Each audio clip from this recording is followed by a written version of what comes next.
첫 번째는 어떤 종목으로 고민하고 계실까요? 시청자님 안녕하세요. 여보세요? 네, 연결되셨습니다. 예, 인탑스요, 인탑스. 인탑스. 얼마에 네. 사셨어요? 31,600원이요. 와, 비중 어떻게 되세요? 지금 오늘 종가는 38,000원인가? 맞나? 지금 38,000원. 예, 오늘 종가는 예, 38,000원이고요. 시청자님 비중 어떻게 되세요? 8%요. 원래 5% 했다가 27,000원 샀다가 추가로 더 샀어요. 그래서 8%까지 지금 해놨는데 예. 더 사도 되는지 어떤지 좀 궁금해서. 네. 추가 매수가 궁금하다 이렇게 얘기를 해주셨는데 그렇죠, 그렇죠. 예. 2만 원대 후반부터 접근하셨으면은 와 지금 수익이 한 20% 정도 되시는데 그때는 어떤 모멘텀 보고 이 종목 사셨어요? 차트가 되게 괜찮고 내용이 회사 내용도 괜찮고 매출도 괜찮고 다 괜찮아서 괜찮아 보여서 네. 이건 뭐 손해볼 건 없겠다 싶어서 그냥 샀습니다. 잘 사셨던 건지 저희가 좀 짚어보도록 하겠습니다. 일단은 현재는 또 수익을 많이 보고 계시니까 더 비중을 실을까? 이에 대한 답을 저희가 전해드릴게요. 잠시만요. 예. 예. 시청자님이 좀 실력자신가 봐요. 두루두루 보시는 것 같은데 차트도 좋아 보이고 그리고 회사 내용도 괜찮은 것 같아서 샀다. 27,000원에 조금 담았다가 추가 매수해서 현재는 평균 매수 단가가 31,500원. 오늘 종가 기준으로 수익률은 20% 정도 나옵니다. 그럼 이분은 더 사도 될까요? 김민우 전문가님 어떻게 보세요? 더 사는 건 반대 말씀드리고요. 그 접근 방법이나 그 포인트는 뭐 아주 훌륭하십니다. 저도 그러니까 기술적인 것도 이제 보셨다. 그리고 재무도 좀 참고를 하셨다 이렇게 말씀하셨는데 이제 기술적인 건 본인의 노하우를 하시면 되고요. 저는 뭐 기술적인 걸 그렇게 중요하게 생각하는 편은 아닙니다. 늘 말씀드리지만 기술적인 게 시황의 변동을 일으킬 수는 없죠. 시황이 변하면 차트도 변하는 거니까. 그런데 이제 접근 포인트를 굳이 보자면 우리 시청자님 구력도 좀 되신 것 같고 하방 지지대 27,000원 보시고 지금 차트 모습 나가는데 여기서 좀 매수를 하셔서 한번 사고 팔고 매매 전략으로 접근하셨고 다시 주가가 좀 뚫고 올라가는 것 같으니 31,000원에 주가 돌파를 좀 보고 진입하셨거든요. 사유가 있는 진입인 것 같고요. 그럼 이제 기업 내용을 좀 말씀드리면 여기는 뭐 여러분들 아시다시피 그러니까 그렇게 시장에서 곽강받는 쪽은 아니에요. 그러니까 수급과 매개가 많이 오는 쪽은 아닙니다. 그런데 최근에 로봇 사업이 좀 부각됐고 본연의 업종이 약간 엮이면서 갔거든요. 본연의 업종은 원래 사출 케이스 쪽입니다. 그러니까 휴대폰 케이스.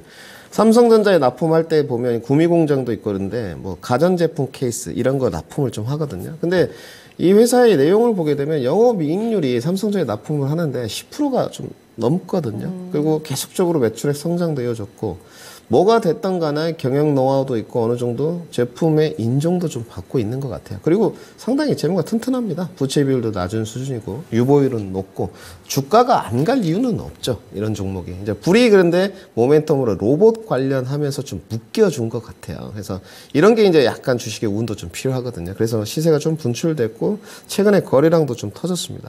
제가 봤을 때는 밸류적이나 재무, 실적 이런 거 다 문제가 없어요. 근데 이제 로봇에 대한 기대감이 계속적으로 좀 이어질 것이냐.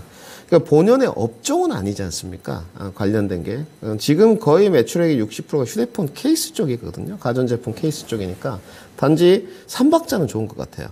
경기 침체 국면에서 계속 실적이 늘어났냐? 이것도 맞고요. 수급도 요새 괜찮느냐? 수급도 괜찮습니다. 밸류적인 부담 없냐? 저는 이 정도면 그러니까 뭐 휴대폰 케이스 업종들에 대한 프리미엄을 얼마만큼 줘야 되냐? 로봇에 대한 프리미엄을 얼마만큼 줘야 되냐? 이건 제가 잘 모르겠어요. 솔직히 말씀드려서. 각각 틀리겠죠. 전문가님들마다. 뭐 10배를 줘야 된다. 로봇은 뭐 한 20배까지 줘야 되지 않느냐? 그럼 주가는 더 갈 수 있다고 보는데 우선 걱정이 좀 되는 이유는 지금 실적 시즌인데 실적이 이렇게 나쁠 것 같지는 않거든요. 그런데 1분기 실적은 인탑스도 전년 동기 기준으로 떨어질 것 같습니다. 왜냐하면 소비 둔화가 있었기 때문에 스마트폰 같은 게 이렇게 매출 호조는 아니었고 가전제품 쪽으로 돌려봐도 매출 호조는 아니었어요. 그러면 1분기 때 조금 실적이 나오게 되면 주가 조정이 좀 있지 않겠나. 이번에 지금 박스권 35,000원 들고 퍼포먼스가 나가가지고 여기 4만 원대 지금 한번 걸렸거든요. 매물대 소화가 오늘 안 됐습니다. 그러니까 제가 봤을 때는 11선 정도 트라이를 좀 보신 다음에 11선이 좀 무너지면 한번 챙기고 나오는 전략.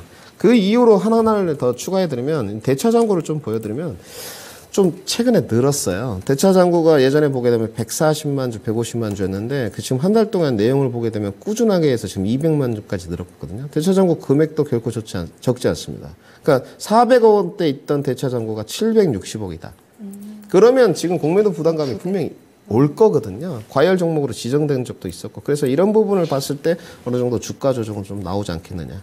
차라리 내가 좀 단기로 끌고 가겠다는 전략이 아니라면 제가 봤을 때 그러니까 신고가 돌파를 이제 노려야 되겠죠. 그렇게 되면 44,000원 돌파를 노리는 전략이 아니라면 차라리 한 번 더 나한테 그 좋은 결과물을 줬던 종목이기 때문에 차익 실현을 한번 하시고 우리가 어차피 1분기는 전년 동기 기준으로 모든 섹터가 조금은 낮은 수준일 거다 생각을 한다면 주가 조정폭이 한 번 더 35,000원 밑으로 오지 않겠느냐. 그래서 저는 개인적으로 좋은 종목을 사셨지만 차익 실현 관점으로 말씀을 드리는 게 맞을 것 같고요. 그러니까 4월에 뭐 이런 평도 있죠. 주가가 계속적으로 선반영 됐기 때문에 불타고 가면 어떻게 되느냐. 그럴 거면 매매를 안 했어야죠. 그러니까 우리 시청자님의 지금 제 자체는 제가 봤을 때 투자보다는 매매 전략이신 것 같거든요. 네. 그래서 저는 한번 챙기고 35,000원 밑으로 좀 내려왔을 때 32,000원 정도 3,000원 정도 왔을 때는 재접근도 가능할 것 같다. 그래서 저는 챙기는 전략으로 수익 실현 말씀드리도록 하겠습니다. 시청자님 중장기보다 다소 좀 단기로 접근하는 게 맞으세요? 아니요, 다 보면 좀 특별한 생각은 없었습니다만.